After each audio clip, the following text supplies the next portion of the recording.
drop it. People, this is my partner in crime, my mentor, my friend. We all people teach each other, and there's no teacher, student, the roles are interchangeable. But we've been talking, this gentleman and I come from different walks of life, de pistas diferentes. Él habla español mejor que yo.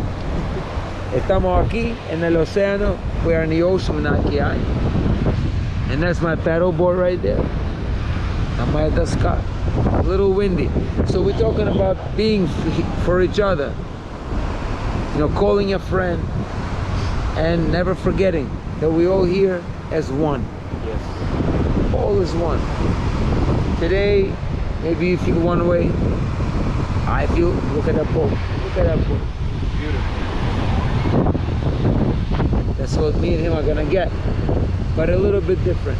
Once we're gonna have this situation up and rolling, gonna be having a podcast, talking to people. Yes. Because every day I meet people and everyone goes through the same thing. Family, career, relationships, but mainly career is more straightforward. We all here more or less have our careers figured out. Better, not so good, but whatever. We go in places. But families, man, but the relationships, is because the school teach more about career, I think. And not about like day-to-day lifestyle, you know, not about basic stuff. How, for example, it is to go out to the beach and say hi to a lady. To be respectful to someone, just to say good morning, you know. You see how those we go on the beach, it's pretty empty now. You and I should do this as a research. Ask ladies, you know, to meet them. Social experiment. Social and even just the fact to talk to someone, especially considering that they're ladies. And listen, I feel shy every time I come up to someone, even to men, in a friendly way. And in the gym, I say, hey, how you doing? But you know, you feel like, oh, what if he's gonna be saying, oh, he's busy? Like yesterday, I come up to a lady in the evening, right there. She was sitting there, like, meditating a little bit. Beautiful lady, in her mid to late 20s. And she goes, I'd like to be alone. I said, well, no, but in a nice way. I said, okay, well, sorry that you feel so hurt by needing to be by yourself. That means people hurt you, that you don't want to be around people. Yes. Or you don't want to just have a small conversation with someone. So she did a little, and then after me talking to her and saying to her, the one thing I said to her, I'm never gonna lie to you. So I said, tell me if I'm doing a good job pretending that I'm not attracted to you. So I was playing, and she liked it, because I said, of course I'm attracted. You're a beautiful lady. I'd be sick not to be attracted to you. And of course my instincts are there, but I am not right now going for it on the beach, and that'd be crazy. Even animals don't do that. Even animals, and they're particularly, they're very selective who they are intimate with. Yes. Very selective. So then after a few more sentences, we actually went for I had a beautiful video that I recorded. She's going through some breakup in her life. She's been through some stuff at her 28 years of age. Wow. She's been through some sickness when she was in her teens. She survived. She said she felt she was close to death, and she felt. I never heard anyone say that like that. She said she felt that if she just gives up, she'll die. Like the energy, she was so exhausted. She had this stomach issue like that, GI, the intestinal issue that just drained her. Ulcerative colitis is a dead disease. It's like an autoimmune. It's like your system attacking yourself. Wow. So she needed to take the pills, the hormones, like even the chemotherapy, like it's for like anti-cancer things, because that's how they treat it. and she was wiped out. Язвенный колит, we call it in Russian. Colitis ulcerativa, probably. And she said that Is it like a parasite or something? it's A disease, you it's said? a disease that's autoimmune disease that attacks your own body. It's like your immune system is so strong, it's attacking itself. It happens sometimes. There's a disease like that. So her surviving it made her so much stronger.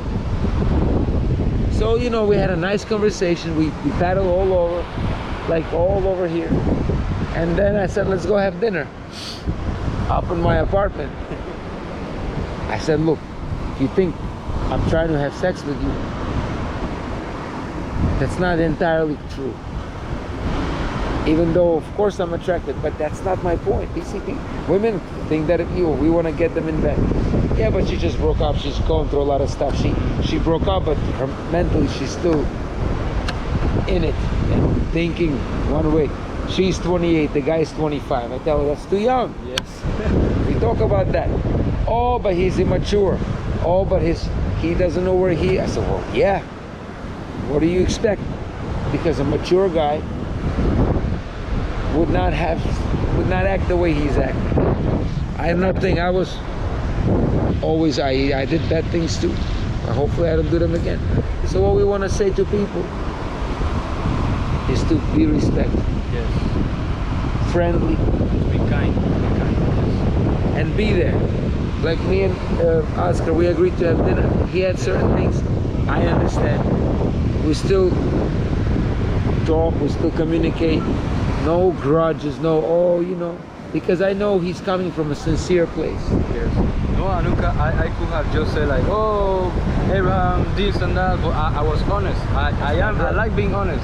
Either if people don't like me or not, I like being honest because I think it's the good thing. I do not like to lie to people, Maybe white lies, like for birthday parties, surprise, stuff like that. That's a good one. But no. April Fool's Day. April Fool's, Yeah, I told my kids we're going to. I was making a video about that.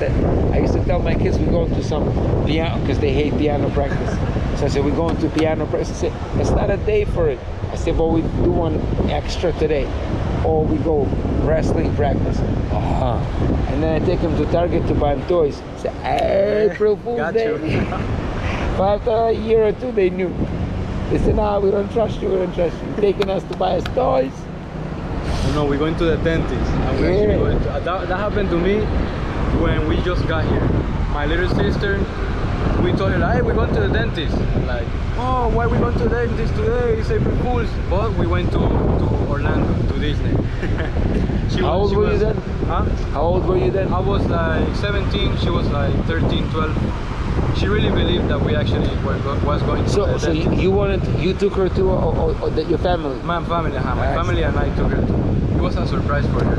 Nice. Because little kids, you get to convince them a little easier. And they remember that for the rest of their life. I remember the toy. Check this out. I remember presents that I got for my birthdays. Like my parents give me, like, check this out. I tell you the toy exactly. So I was like 4 years old, and I think I either had in 1 year I had a burn, and my mom accidentally, well, she did, but there's no accidents. She was mad at whatever. I don't hold a grudge in that. I was only 4. So then I had an appendicitis. She diagnosed me. She called the doctor and said, hey, you got appendicitis. Doctor come to your house in Russia. Wow. Say you got appendicitis. He goes, what are you, professor of medicine? How do you know? She goes, I know. Felt shit. Wow, You're right. Right. Moms know better. Moms know. So okay, let's go. I was only 4. So they took that shit out. Got a scar right here. Oh man, see? It's a nice little scar. So then my dad bought me this car. For either one, maybe appendicitis, I don't know. He bought me this car. It's called Chaika. The name of the car is Seagull. Chaika is a seagull. Mm-hmm. So it's a brand of the Russian car. It was it cost $10. Back then it was a lot of money. It was a car green. I remember there was Zilona Chayka, like this big. I never seen anything like it. It was huge, and it was on Remote? well, back then it's a 1977. I don't think they had a remote, but it was connected to a remote, but it wasn't a remote. It was through a wire. Okay. So I had to follow it. Follow it behind. Yeah, but with like a cord. Uh-huh. But still, that was crazy shit. I was like, whoa. I remember. That's 44 years ago. Now, I remember how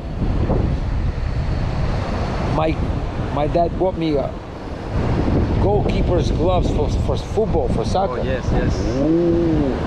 I Oh. remember they were black and orange. The rubber was orange and it was black. It was, I think, $12 or $9 rubles. I remember because I kept asking, I want those gloves, man, and they smell like leather. I remember the smell.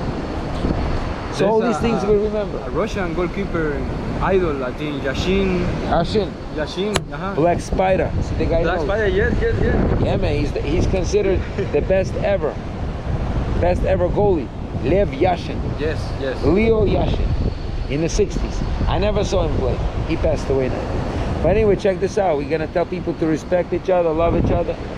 Today is a victory day, May 9th, for Russian against the Nazi Germany. С Днем Победы. I'm gonna congratulate my grandpa in a little bit. That's my friend.